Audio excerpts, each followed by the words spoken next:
Hey guys, it's Lawrence Jake here from River Oaks Jeep, and I'm going to show you how to take off the doors off your Jeep Wrangler. No tool necessary. Alright, so here's a step-by-step on how to take these doors off your Jeep Wrangler. So you're going to take this cover right here. Let's remove that, put this to the side. And now you're going to have a harness, and inside that harness is attached with your wiring for your power windows.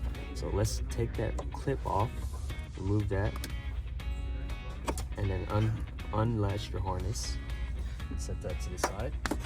And now the key thing is to look at this little lock pin right here, pop that out, pull it up, set that to the side, have your doors on a 90-degree angle, lift it up, and that's how you remove your Jeep Wrangler doors. Okay, now we show the rear doors. Let's go ahead and show the front. So you have this cover right here. Let's go ahead and put that to the side. Remove that.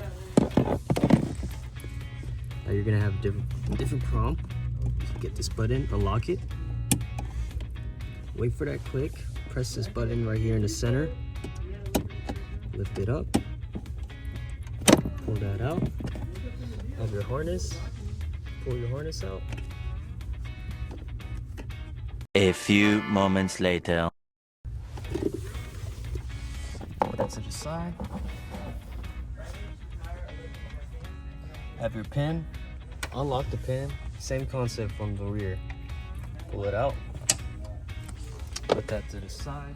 Have your door at a 90-degree angle.